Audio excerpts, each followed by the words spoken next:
나는 위로받고 싶다. 에필로그. 위로는 인생의 기술.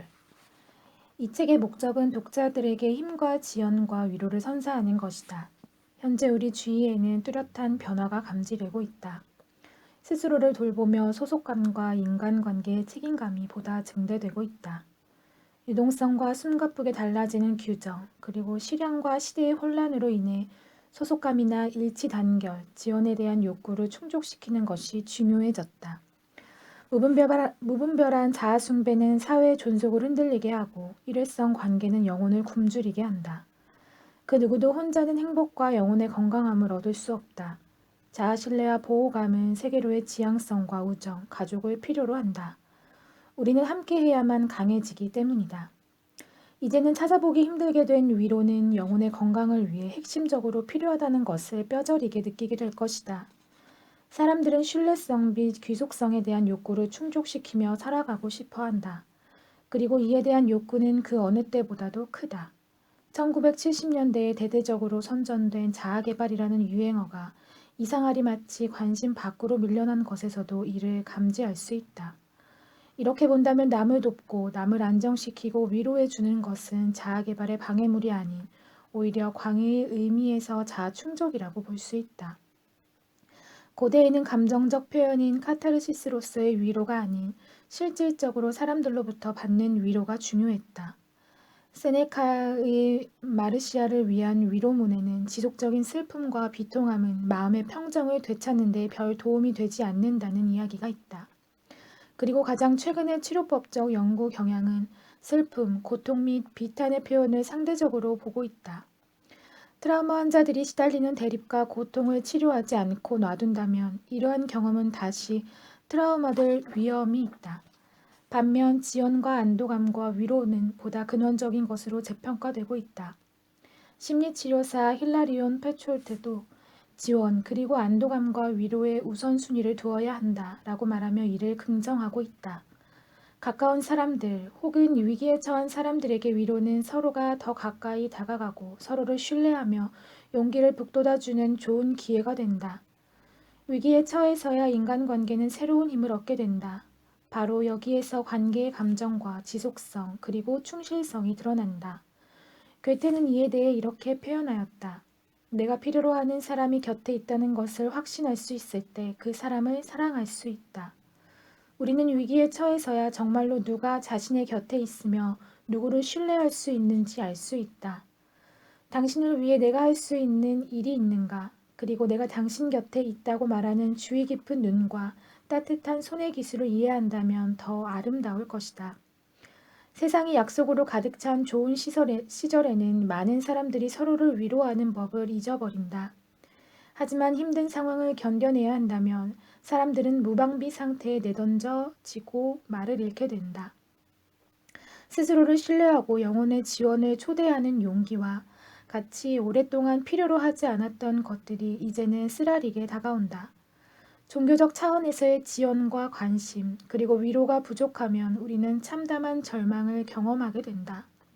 종교와 신앙에 대한 열광을 연구한 조사 결과에 따르면 이데올로기적인 내용이 아닌 함께 공동으로 온기와 보호감, 그리고 안전을 찾을 수 있다는 무언의 약속이 사람들을 이끈다고 한다.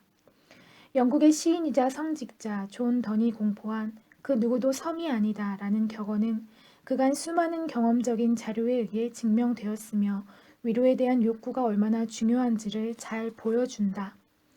우리는 섬처럼 외로이 떨어져 있지 않고 중요한 신뢰 속에 보호받으며 살고 있으며 이래 다른 사람들에게 다시 전해준다는 의미일 것이다. 지원, 위로, 용기에 대한 욕구가 음식과 성, 그리고 보호에 대한 욕구처럼 삶을 유지해 준다면 우리는 이러한 욕구에 많은 관심을 기울이게 될 것이다. 위로를 통해 시간과 애정, 인내와 관심 등의 인간적인 따뜻함을 전달할 수 있다면 위로는 충분한 가치가 있다. 서로 가까이 지내거나 혹은 아이들이 말하는 것처럼 일치 단결할 때에만 위로는 가치를 갖게 된다. 우리가 다른 사람들을 그리고 다른 사람들도 우리를 가슴에 품는다면 우리는 부드러워지고 보다 인간적이 된다. 서로 위로를 주고받는 것은 우리 모두를 변화시킨다. 이것이야말로 위로의 의의이며 우리가 어떤 위로의 연습을 해야 하는지 보여준다. 즉 상대방 옆에 함께 있고 지원해주며 서로를 향하고 위로하고 낙관을 심어주는 것이다.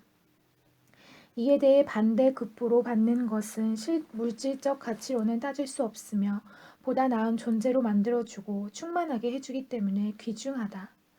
위로는 내면의 자산으로서 감정적이고 영혼의 삶의 수준을 보장해주며 축적하고 늘리는 것이 아니라 상대방에게 퍼줌으로 오히려 늘어난다.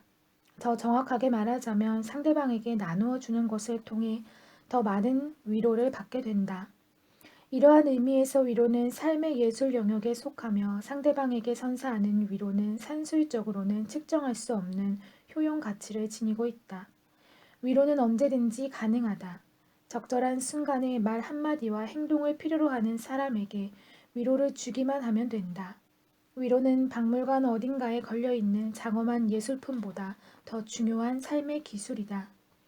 스페인의 첼리스트 파블로 카잘스는 내게는 한 아이의 삶이 나의 전체 음악보다 더 중요하다고 말한 바 있다. 모든 삶의 예술과 마찬가지로 위로는 서로를 의지할 수 있고 신뢰가 있으며 서로를 강하게 해줄 수 있고 또한 긍정적인 삶이 있다는 믿음을 굳건히 해준다. 위로에 대해 말할 수 있는 가장 확실한 것은 누구나 위로를 필요로 한다는 사실이다. 힘든 시기를 이겨내기 위해 누군가가 내 곁에 있다는 행복감은 내가 힘들게 쟁취해야 얻을 수 있는 것이다. 험한 세상에서 오로지 자신만을 의지해야 된다고 한번 상상해보라. 그러면 두 발을 디디고 서 있는 땅이 얼마나 흔들거리며 위로가 얼마나 큰 가치를 갖고 있는지 바로 경험하게 될 것이다. 위로는 시대를 막론하고 불로초와 같았다. 위대한 예술품과 위로에 대한 글이 이를 증명해준다. 하지만 신학자 디트리히 본 회퍼의 시 좋은 힘에 대해 시구처럼 실제로 스스로가 위로의 능력을 갖추어야 한다.